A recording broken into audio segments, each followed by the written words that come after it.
There's the jingle at the end. I love that. I love that rock out moment. Good old Kenton from Peach Jam Records helped us produce our song. We're gonna make that a music video one day. Put that on our to-do list. That's a good Hey, idea. I like that. we should totally do it. We were gonna refresh our movie anyway. Maybe we can hire Dominic Lindia to come back and produce us. Hollywood director. Hollywood. Love it. Well, today is pretty exciting because we're going to be talking about our book that just dropped. Yeah, collab book. Dipping our toe in the publishing world. It's pretty cool. It's up on Amazon. We're launching it next week. Yeah, it's pretty cool. It is cool. We'll show you what it looks like here. Ta-da! Yay. Yay! Cool I cover. love the cover. It's a cool cover. I freaking love this cover. I mean, Danny Ho and their team did stinking amazing. Like, just amazing. And they put up with all of our, like, well, what if we did this? And what if this? They're probably like, ah. Scarab Digital does all the like tech for movies. So they're like movie poster Right. designers. It's pretty neat that we had that opportunity. So Oh, such a privilege. Yeah. They're amazing. So we talked about this back in September, right? yeah. And I was like, you know what we should do? As I do. You know what shiny thing we should chase now? I was like, we should like get all of our those leaders that we've talked to and that are just amazing that we've worked with, who are phenomenal. Some of the other consultants who do culture, like we should write a book together. We should tell the stories. And like that was in September, and we're like, yeah, well, what would that look like? And I think by the end of September, we are like, okay, this is what it would look like. This is, how we could do it together. And then we socialized it with not very many people, maybe 50 tops. Yeah, there was lots of interest. I sent it out to pretty much my full LinkedIn connection. So that's like, I don't know how many thousand. So yeah. But we ended up with 13 amazing authors. 13 of us. Yeah. So pretty cool. Pretty feeling pretty grateful to have all these people think that it's a cool idea and sign up. And the cool thing is, if you read all the chapters that are written, they're all so different. People have such crazy diverse stories as to why they care about culture. It's like some had bad experiences, some had good experiences. It's really, really cool. I think if anyone reads it, you're going to get just a credible, diverse point of view on why this is important. So right. Well, and learnings, like what to do, what not to do, right? I mean, that when we do culture as leaders in a company, we set out with the best of intentions. Like, let's be honest, no leader is going to be like, you know what I really want to do is disengage my people. Like everybody has the best intentions. It's amazing how things can backfire. And so like being able to hear stories and put that into your own toolkit as a business leader is so powerful, right? Because somebody could get up there and lecture you all day long, do this, do that, do this. Doesn't stick. Stories stick, right? So it's cool. Yeah, and the writing experience is really interesting as well, right? Like even kind of looking through your own lens, like why do I care about this stuff? I know I care about it, but if I really sat down and thought about like what was the chain of events that brought me here that were significant, that influenced me, that made up my mind, that brought me along here. So the actual writing experience was a really, I think, powerful introspective experience. And I think, behind the book with Heather, that was her job, was to like push us, be like, okay, great, you wrote something, but like why? People want to know why. People are more interested in why you care about this, not necessarily some framework or whatever, right? Yeah. And I love that, because when you're reading the stories, you feel the emotion, which that's what culture. You cannot have culture without emotion. Sorry, cannot. So that's what it that's what it's about. And she really did. Like Heather from Get You Visible was amazing to work with. She pushed us like past where we thought we were going to go. And I think it's that we always talk about this, Adam. It's that last 1%. It's that 1% that makes the difference between an amazing story and just a story, or an amazing client experience, or just another service, right? It's that 1%. The magic is in the 1%, baby. And honestly, goes for all business. You can't get to that 1% if you don't have somebody else pushing you. Best of luck. I think so. Like we wanted to write a book, and it was on the to-do list, but like, one, giving us a deadline to work against, two, having someone kind of push you, like check your stuff, and then three, coming out the other side, I think having the confidence to be like, oh yeah, actually that wasn't so bad. Because I think there was so much imposter syndrome going on. We had this conversation with the other offers too. Like everyone's like, okay, I submitted my chapter. Is it any good? Does it even fit? Like, feel free to ask if it's crap. Right. Right. Yeah. Yeah. So and there's a lot of people like, oh, like new authors, right? And I think this was a really cool opportunity to get feet wet, right? And do it with a group, with our tribe of culture minded people who are like, can help each other out, right? And who, share your post and lift you up and like really interact with you, both on the digital platform, but as well, like we've partnered with some of these authors in our team building workshops, right? And their programs are amazing. And we've partnered with them or brought them in and like worked with them, hired them. Like they are amazing, amazing people who are part of this book. And it's some amazing stories, some stories where the leaders were so successful, their culture set them so far apart from their competition, they got bought out by huge companies, right? Like that is powerful. Oh yeah. Yeah, And really, really cool. There's stories of companies in there that are, like well-recognized brand names here in Calgary, things like that. And kind of listening to them, their take on what they do and how they view their own business is really cool to kind of see that come through, right? Well, and what I love about that story in particular, so we're not going to give anything away. You have to buy the book. So you can go on to Amazon, you can get the ebook right now, or you can wait till June 20th if you like the physical book. Like Adam likes to hold a book. So you can get it on June 20th. It drops then the physical book, but you can pre-order your ebook right now at Amazon. Just look up Culture Revolution and it'll pop right up. The powerful thing about having those big corporations, because so many people think that, oh, well, you can only do culture when it's small. As soon as you're big, you lose the culture. Like there's this mentality that it's like, oh yeah, the big corporations, it's all talk kind of thing, and you lose that feeling. And you and I have disagreed with that philosophy, right? We're like, no, you can make a culture, but you got to prioritize it, right? So I think that was really cool to be able to see a big company who's like, yeah, it can be done.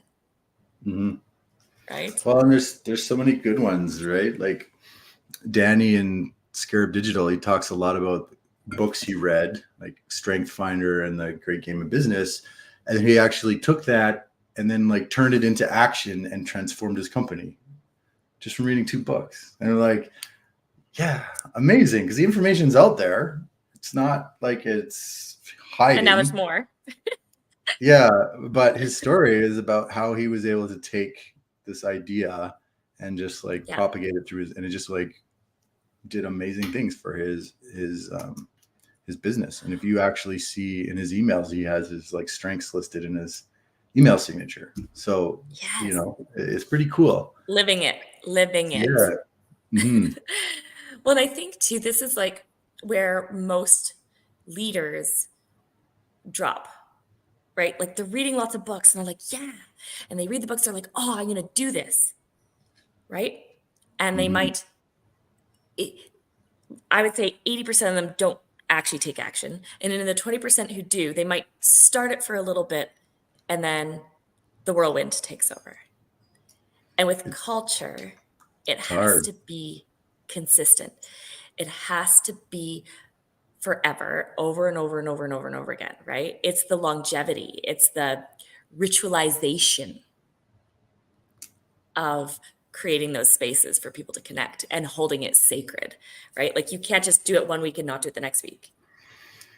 Yeah, like your language, it becomes part of your language and how you talk, right? If it's whatever color personality test, or if you're doing whatever it is, if it's strength finders, whatever, it starts becoming how you talk. Oh, that person's blue, like totally blue. Right? Like everyone's like, oh yeah, okay, we know how to deal with this person, right? Or oh wow, this person's strength is execution. That's why they're able to get so much done. But like you, like we did Strengths Finder and Caitlin had nothing in execution, and I was like, oh. Okay. That explains why she's completely useless.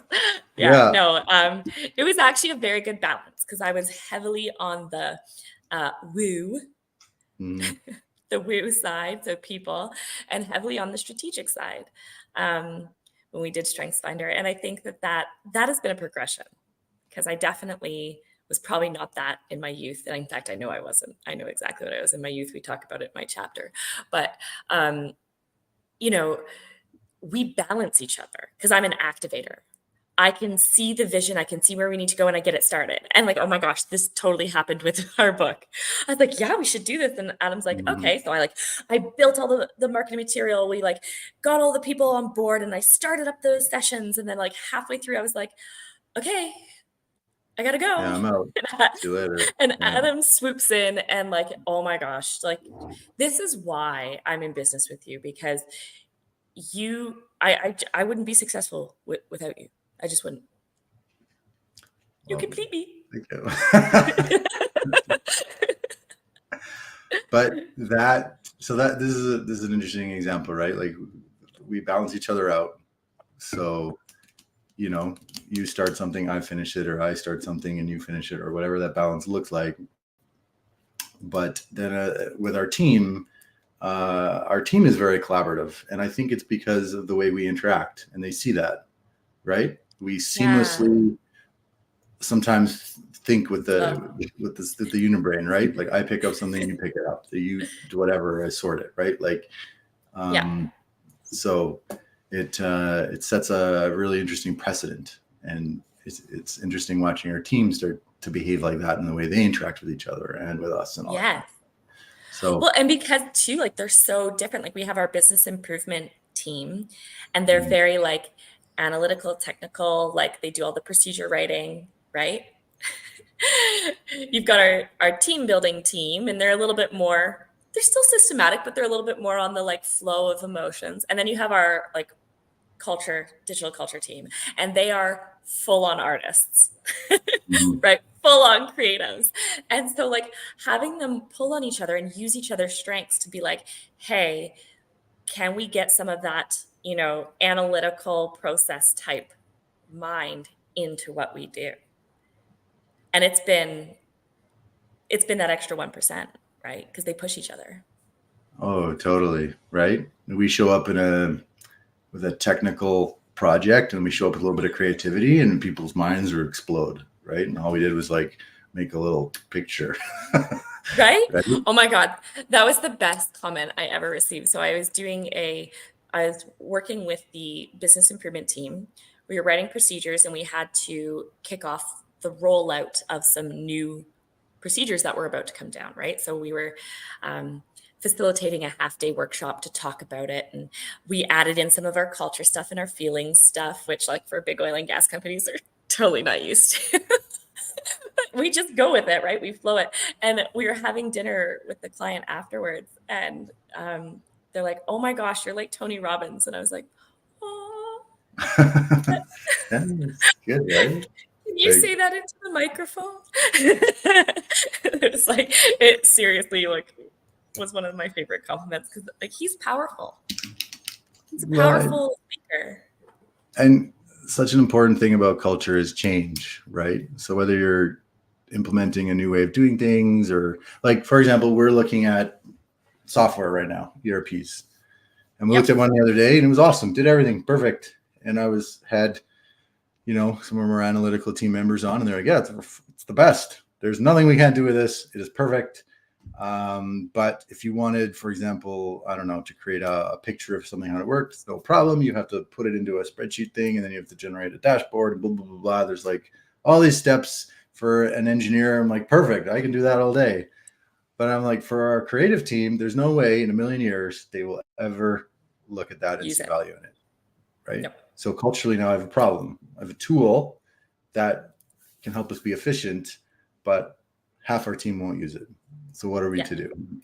Right. Find another tool. Yeah. And that's the sweet spot. Like, we talk about this all the time, and I don't know if I have it handy here. Our whole business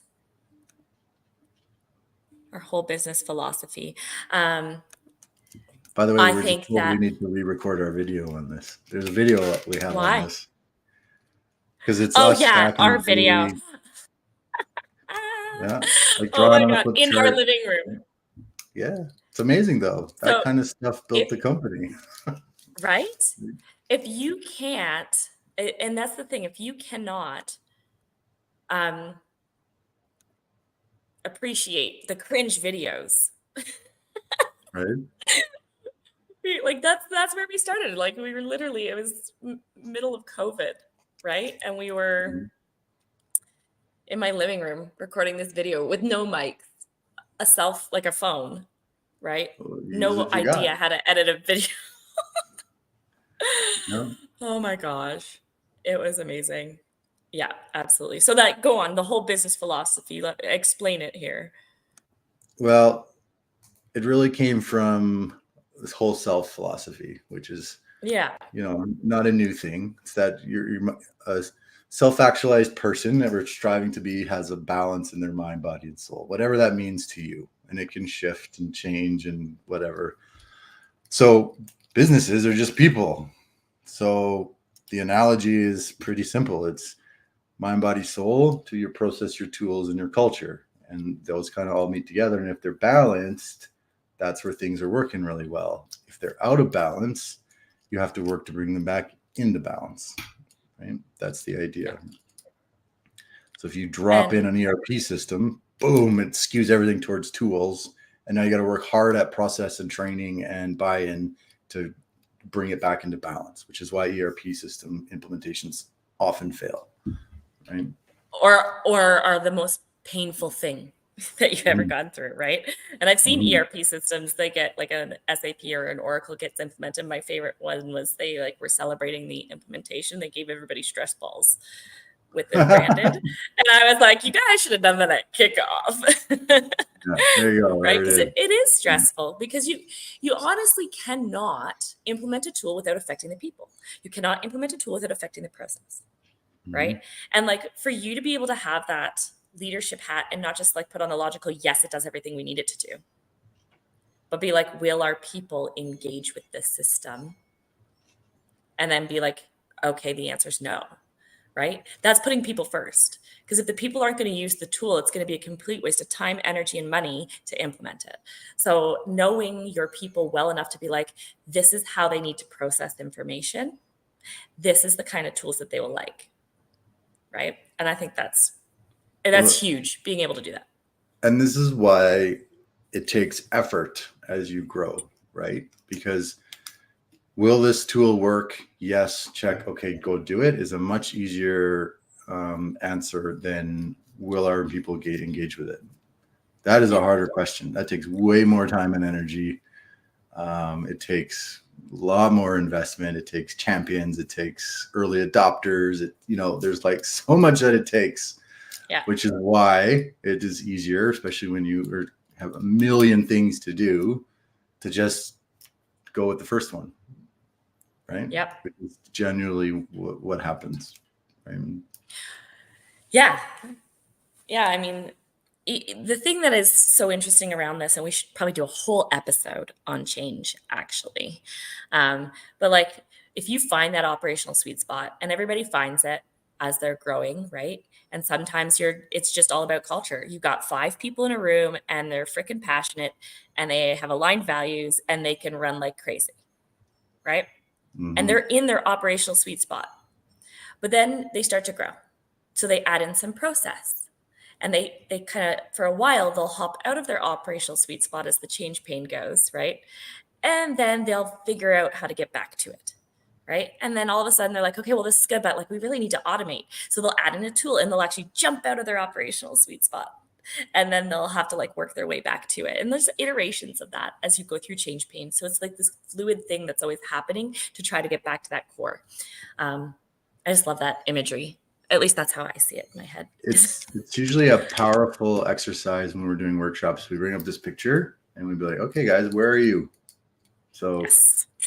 Where in this little Venn diagram are you sitting? And you know, it's never happened that they're like, oh, we're right in the middle. It's always one of the three kind of like overlapping spots. Yeah. Right. Oh, I think we're here, or I think we're there, or whatever. Right. Right. And we have stories of like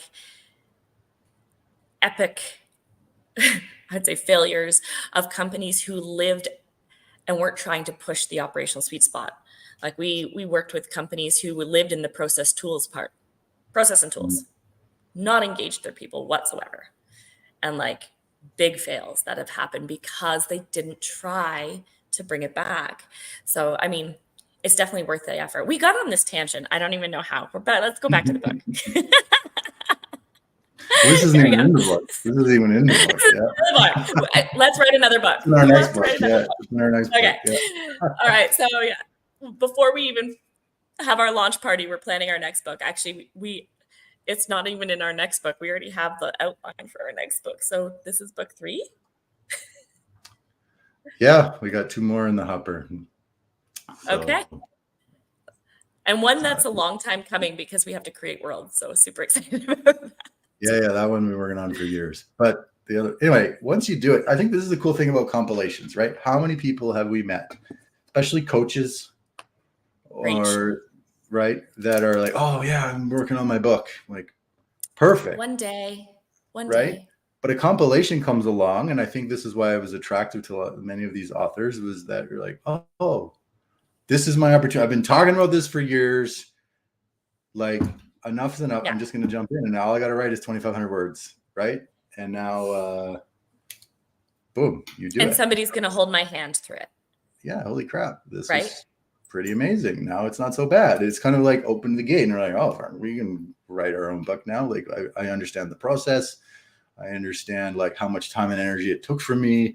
It wasn't as bad as I thought. Like all these things, right? And it's a gateway book. It's a gateway book to wanting to write your own, right? Do a compilation. You have people to support you. You know, it doesn't take away from all of your ops. Cause like, let's be honest, writing a book takes time. Marketing it takes more time. And that was super cool being able to pair up with the YYC Calgary business to do all the video promotion, to do all of the like show promotion. Carrie Hansen from Radio C, like partnering with her to get more promotion for the book, and like pulling those promoting partners in early to say, hey, be part of this is huge, because like these leaders don't have time to go sit at Indigo chapters and be like signing books, right? They got companies to run, boats to sail, Alistair. We got things to do, right? And so, you know, they're busy. So promoting a book, I think, is probably the hardest part. Oh, yeah. It's a lot. And if you read stories, if you think of any successful author and you kind of watch interviews with them or whatever, the work they put into marketing, like they wrote the thing, sent it out to probably like 100 publishers before they finally got a yes. And then like toured the countryside for months, sitting in bookstores with like one person showing up day after day after day after day after day. And they did that forever. And now they're successful authors. So it's like, it's not enough to just write a good story. Right? No, you do have to promote it. You have to push it. And there's so many good stories that go like either untold, or, you know, people are writing and self-publishing all the time, so they go there, but because they're not getting promoted, people aren't aware of them, right? And that's what I liked about this, is like, it really helps people to get started. And they own their own chapter, right? So they can take it and expand on it. Maybe they're like, I want to dig deeper. I could write a whole book on this chapter. They can do it, right? And that's really a cool thing. Yeah, so I think if you read my chapter or your chapter, they're pretty good introductions to why. Hopefully you read it, and then we write our next one, that it's a really good intro into our world, right? It doesn't have all the answers, doesn't have the whole business in it, but it's kind of intro to who we are and what we care about. And I like that. Well, yeah. And I think too, like, leaders are starting to see that culture, like we called it the culture revolution. And the reason we called it that, because we talked about this and kind of like, oh, does revolution have a bad connotation? Is it kind of like,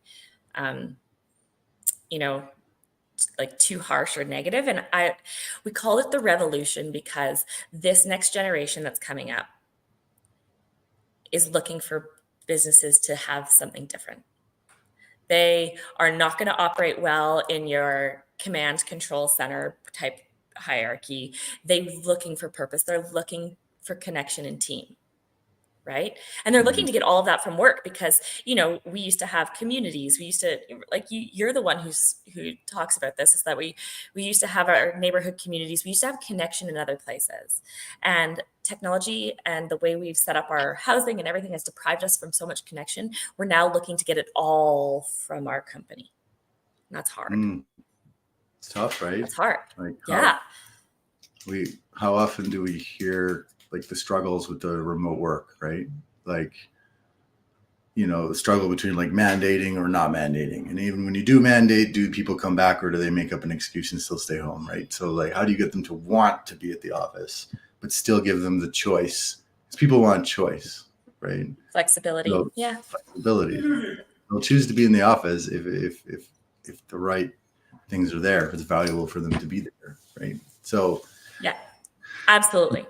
But how do you do that, right? We talk about cultural revolution, cultural change,